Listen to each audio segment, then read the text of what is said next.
MLC గారు BC హక్కుల కొరకై ఉద్యమిస్తున్న బీసీల ఆశాజ్యోతి అన్న మల్లన్న గారు, అలాగే ఈ కార్యక్రమం ఏర్పాటు చేసిన రాజాపూర్ మండల బీసీ బిడ్డలందరికీ పేరు పేరున ధన్యవాదాలు తెలియజేస్తూ, అలాగే ఈరోజు అన్నగారి వెంబడొచ్చిన బీసీ పెద్దలందరూ కూడా స్వాగతం పలుకుతూ, పత్రికా మిత్రులందరూ కూడా స్వాగతం పలుకుతూ, ఈరోజు ఈ కార్యక్రమం చిన్న కార్యక్రమం అన్న సడన్ గా చెప్పిండు, మైలూరునాడు పోతున్నాడు కనుక ఇక్కడ ఆపి ఆయనకు సంఘీభావం తెలపడం మన ధర్మం కనుక ఎన్నో ఏళ్ళుగా ఎంతో మంది ఉద్యోగాన్ని ముందరికి వచ్చినా కూడా ఎక్కడ కూడా ముడిపడతలేదు, ముందరిపోతలేదు.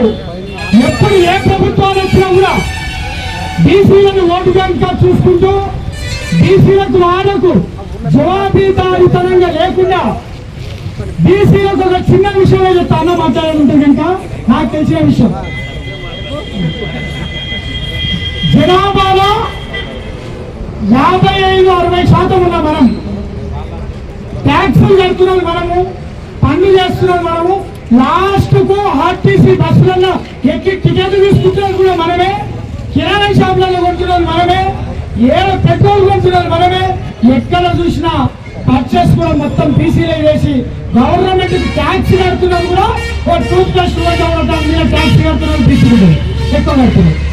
మరి అలాగే ఈ అధికారం వచ్చేటి వరకు ఏమవుతుంది, ఈ పర్సంటేజ్ ట్యాక్స్ కట్టుకొని నడుస్తున్న కేంద్ర ప్రభుత్వాలు కానీ రాష్ట్ర ప్రభుత్వాలు కానీ పర్సంటేజ్ రాజకీయ సమీకరణలు వచ్చి రాజకీయ పనులు వచ్చేటి వరకు మాత్రం 1%, 2%, 5% వరకే ఎంతో పెట్టేస్తున్నారు.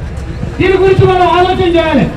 ఈ శాసనాలు చేసే శాసన సభ కానీ, పార్లమెంట్ కానీ, శాసన మండలి కానీ, రాజ్యసభ కానీ, ఏదన్నా కానీ దాంట్లో రిజర్వేషన్ కూడా ఇప్పుడు అన్నగారు వీళ్ళందరూ కూడా మేధావి కొత్తగా వచ్చింది, దాని గురించి అని నా సూచన.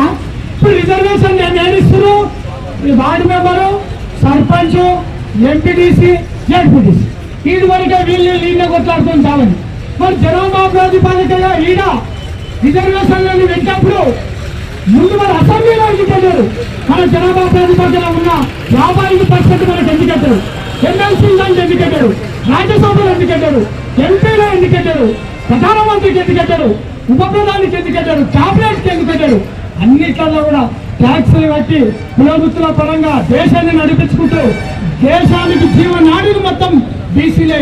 కానీ ఏ ప్రభుత్వాలు కూడా అనుకోకుండా ఇక్కడ రాజాపూర్ దగ్గర ఒక అంబేద్కర్ గారికి దండ వేసి పోవాలనేటువంటి ఒక చిన్న కార్యక్రమం షెడ్యూల్లో ఉండే, దాన్ని సభలెక్క చేస్తూ ఉన్నారు మా వాళ్ళంతా. మరి ఏదేమైనప్పటికీ కూడా ఇవాళ తెలంగాణ రాష్ట్రంలో నడుస్తున్నది ఒకే ఒక్క ఉద్యమం, అది బీసీ ఉద్యమం. ఎక్కడ చూసినా బీసీ నినాదమే, బీసీ వాదమే, బీసీ చర్చనే.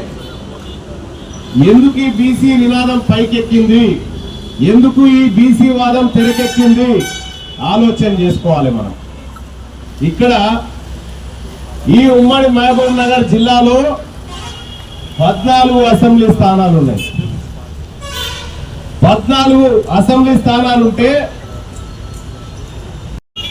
మీకు 2-3 విషయాలే క్లుప్తంగా చెప్తా.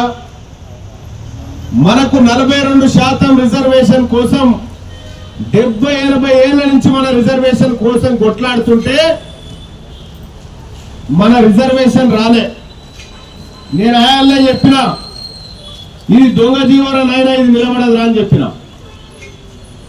ఏమైంది? కోర్టు కొట్టేసిందా అంటే ఇది దొంగ జీవం అన్న సంగతి ఇచ్చినోనికి కూడా ఎరికే. కానీ ఈ ప్రజల జీవితాలతోని ఆట ఆడుకుందామని డ్రామా చేసిరు వీళ్ళంతా. మన బిడ్డల ఉద్యోగాలు, మన బిడ్డల చదువులు, మన బిడ్డల అవకాశాలన్నీ మనకి ఇవ్వకుండా వాళ్ళు మాత్రం దొంగతనంగా 10% ఉద్యోగాలు తీసుకొని పోతా ఉన్నారు.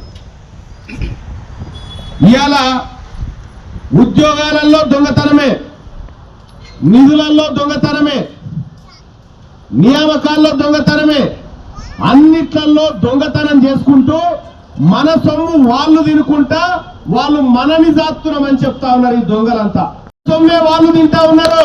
లెక్కలన్నీ బయట పెట్టిన ఈ లెక్కల మీద చర్చకు ఎవరు వస్తారో రమ్మనండి. మా మహబూబ్ నగర్ జిల్లా అధ్యక్షుడు జైపాలన్ ఇక్కడే ఉన్నాడు. ఈ అంబేద్కర్ చౌరస్తా కాడ చర్చకు సిద్ధం.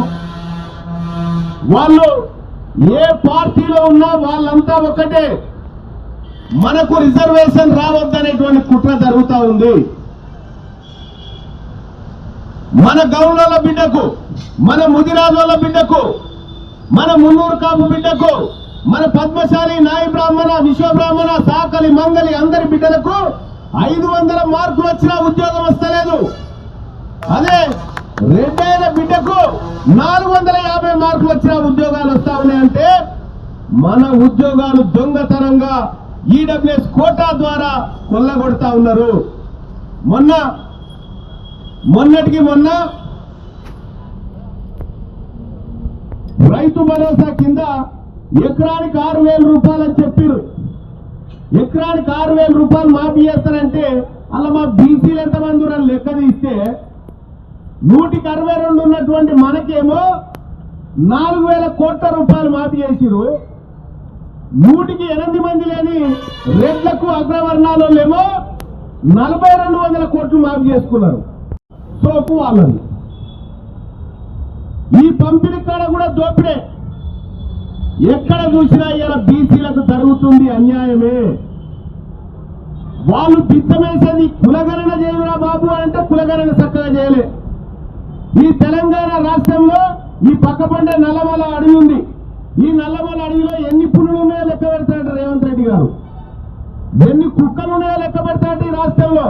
ఎన్ని గాడిదలు ఉన్నాయో లెక్క పెడతాడు. కానీ ఈ తెలంగాణ రాష్ట్రంలో ముదిరాజులు ఎంతమంది ఉన్నారు, గౌడ్లు ఎంతమంది ఉన్నారు, నాయ బ్రాహ్మణులు ఎంతమంది ఉన్నారు, నా వాల్మీకి బోయలు ఎంతమంది ఉన్నారు లెక్కలు చెప్పాడట. ఎందుకు చెప్పబోయా లెక్క అంటే అవ్వ వాళ్ళ లెక్క చెప్తే వాళ్ళు పెద్దోళ్ళు అవుతారు కదా, అలా తెలిసిపోతారు కదా వాళ్ళు పెద్దోళ్ళని. వాళ్ళు తెలిసిపోయిన తర్వాత మా కుర్చీ గుంజుకుంటారు కదా అంటారు. నువ్వు చెప్పేదా కూకుంటా ఆమె గుంజుకోవాలి. ఎక్కడో మాకు తెలియదా? ఎట్లా గుంజుకోవాలో తెలియదా? బీసీలకు బరాబర్ కుర్చీ గుంజుకుంటాం. 2028లో మన బీసీ ముఖ్యమంత్రి కావాల్సిందే. 2028 తెలంగాణ చరిత్రలో కొత్త అధ్యాయం జరగబోతా ఉంది. ఇక్కడ మీరు అర్థం చేసుకోవాల్సినటువంటి విషయాలు 1-2 ఉన్నాయి. మన రైతాంగానికి అందరికీ మన బీసీ రైతులకు వీళ్ళు చేసిన రుణమాఫీ ఎంత అంటే 4,000 కోట్ల రుణమాఫీ మన బీసీ రైతులకు చేసిరు. ఎంతమంది ఉన్నారు బీసీలు? 2.5 కోట్ల మంది బీసీలకు 4,000 కోట్లు మాఫీ చేసిరు. ఇదే చేవెళ్ల ఎంపీ రంజిత్ రెడ్డి, సుబ్బరామరెడ్డి వీళ్ళిద్దరు కలిసి 7,500 కోట్లు మాఫీ చేసిరు. ఇద్దరు రెడ్డోళ్ళకేమో 7,500 కోట్లు మాఫీ, 2.5 కోట్ల మంది ఉన్న బీసీలకేమో బిచ్చం వేసినట్టుగా 4,000 కోట్లు మాఫీ చేసిరు. ఎవరి సొమ్ము ఎవరు తింటా ఉంటూ ఎడికెళ్ళి తెచ్చిరు? ఈ సొమ్మంతా అప్పు తెచ్చిరు మన మీదనే. మన తలకాయలన్నీ తాకట్టు పెట్టిరు, మన జుట్లు తాకట్టు పెట్టిరో తానా మొత్తం ఎక్కడికక్కడ మన పేరు మీద అప్పు తెచ్చి వాళ్ళు మంచక తింటా ఉన్నారు. మన పేరు మీద ఉద్యోగాలు వేసి వాళ్ళు మంచక తింటా ఉన్నారు. అన్నా ఈ తెలంగాణ రాష్ట్రంలో ఉచిత కరెంట్ ఇస్తున్నాం రైతులకు అని చెప్పారు. ఉచిత కరెంట్ అని చెప్పారు. ఈ ఉచిత కరెంట్ ఎవరికి పోతుందా అని లెక్కలు తీస్తే తెలంగాణ రాష్ట్రంలో ఉన్న 11,75,000 బోర్లు వాళ్ళే రెడ్లే. 1,75,000 బోరు బావులు రెడ్లే ఉన్నాయి. ఎవరి సొమ్ము ఎవరి పంచుతా ఉన్నారు. ఇలా మన బీసీలకు ఉంటే ఒక అయ్యకు బోరు ఉంటే కొడుకు ఓ గంట పెట్టుకోవాలి, ఈ పెద్ద కొడుకు ఇంకో గంట పెట్టుకోవాలి, చిన్న కొడుకు ఇంకో గంట పెట్టుకోవాలి. ఉన్న 2-3 ఎకరాల భూములల్లా మనకు భూములు పంచమంటే మనకు భూములు పంచకుండా ప్రాజెక్టుల పేరు మీద 1,32,000 ఎకరాల భూములు మన బీసీలకు గుంజుక తిన్నారు వీళ్ళు. మన భూములు తింటారు, మన సొమ్ము తింటారు, మళ్ళా మనకేదో చేస్తారట. ఈ తెలంగాణ రాష్ట్రంలో పిడికెడు మంది లేరు. వాళ్ళు పిడికెడు మంది లేరేడా. 7వ వార్డు మెంబర్ గెలిచేంత మంది కూడా లేరు. కూర్చొని మనకు పెత్తనాలు చేస్తా ఉంటారు మన మీద. ఇది నడవదిగా. తెలంగాణ రాష్ట్రంలో నీ రెడ్డిలకో పార్టీ ఉంది, నీ వెలమలకో పార్టీ ఉంది, నీ కిషన్ రెడ్డి కో పార్టీ ఉంది. మా బీసీల పార్టీ లేదనుకుంటుంటే అందుకోసమే మన బీసీల కోసం, మన బతుకులు మార్చడం కోసం తెలంగాణ రాజ్యాధికార పార్టీ అని మన బీసీల పార్టీ ఇలా వచ్చింది మనందరి ముందరికి.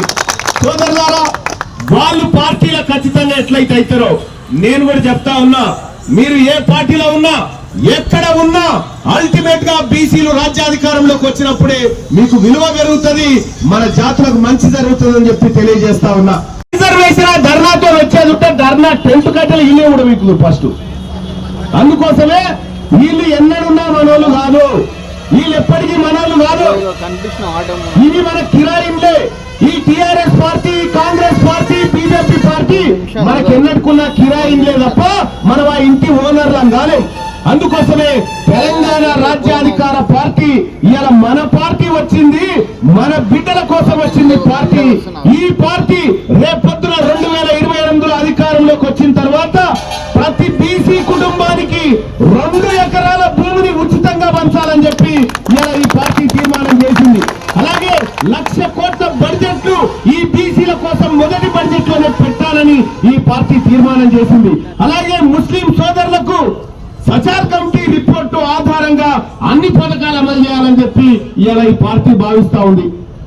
మన ఊర్ల పండి చూసినాం, చాలా భయమునగర్ నుంచి కూడా నా దానికి వస్తారు.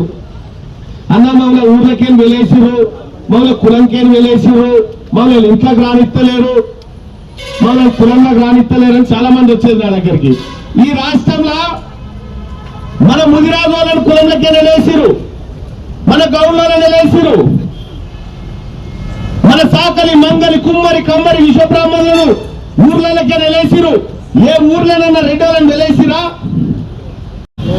ఫస్ట్ టైం నేను నీ ఓటే వద్దు పో అని చెప్పిన. ఫస్ట్ టైం నీ ఓటే వద్దు, నాకు నువ్వు ఇటెంకల రావద్దని చెప్పిన. అందుకోసమే మనదేందో మనం తిందాం, మనదేందో మనం చేసుకుందాం. మనకు తెలియలేదా? మనం చేసుకోలేమా? పిడికెడు మంది లేనటువంటి ఆయన ఇక మనకు చేస్తాడట, ఆ అండరాల్లో ఉండి దేవి పెడతాడట మనకు.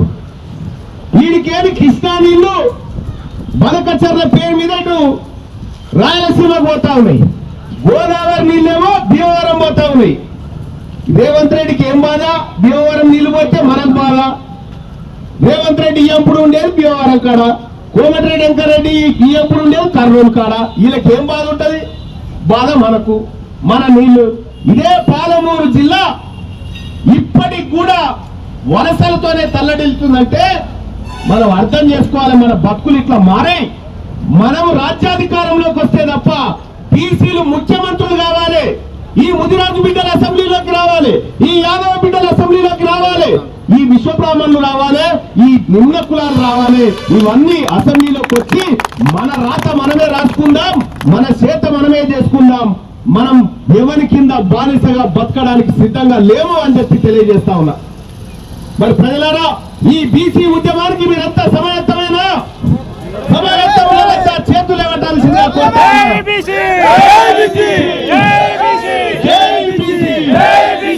జై తెలంగాణ. Thank you.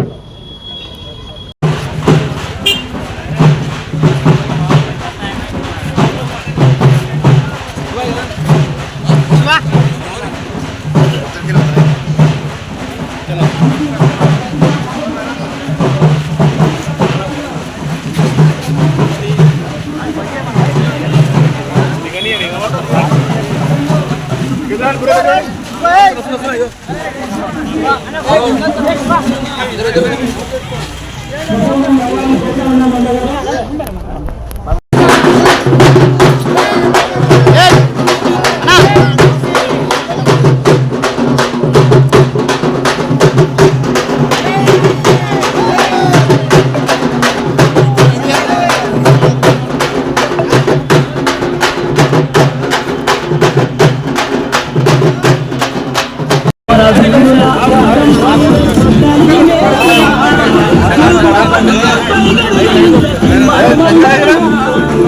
అలా చేతులండి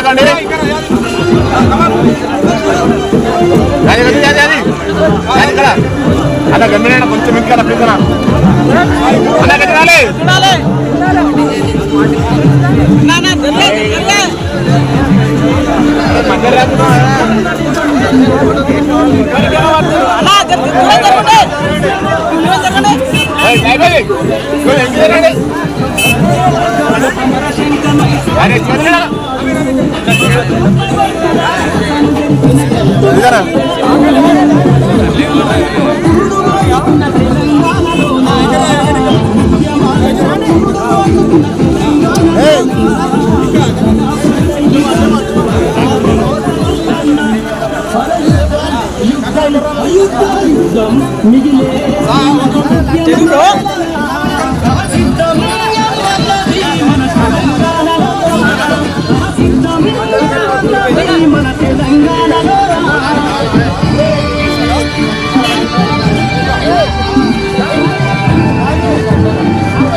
అరే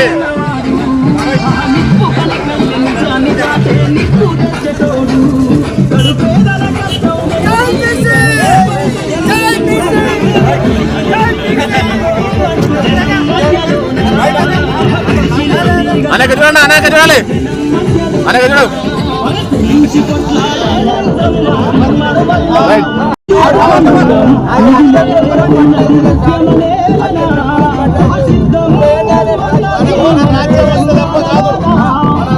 తాతయ్య చూడు తాతయ్య చూడు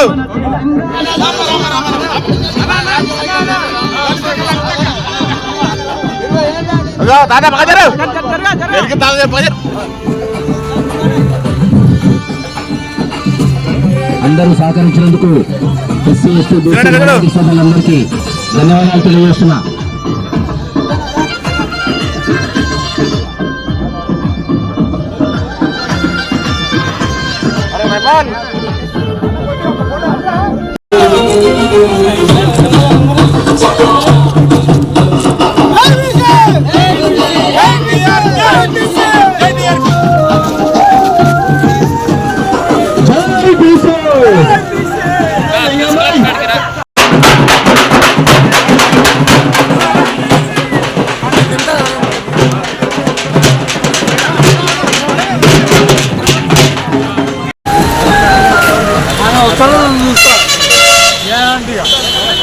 ఈరోజు రాజాపూర్ మండల్ కు విచ్చేసిన అన్న తీర్మాన్ మల్లన్న గారికి, అదేవిధంగా గ్రామాన వచ్చేసిన బీసీ నాయకులకు సోదరులకు అందరికీ పేరు పేరున ధన్యవాదాలు తెలియజేస్తూ మన సపోర్ట్ చేసుకుంటూ మన రాజ్యాధికారం కోసం మనందరము మనమెంతో మనకంతా వచ్చేసే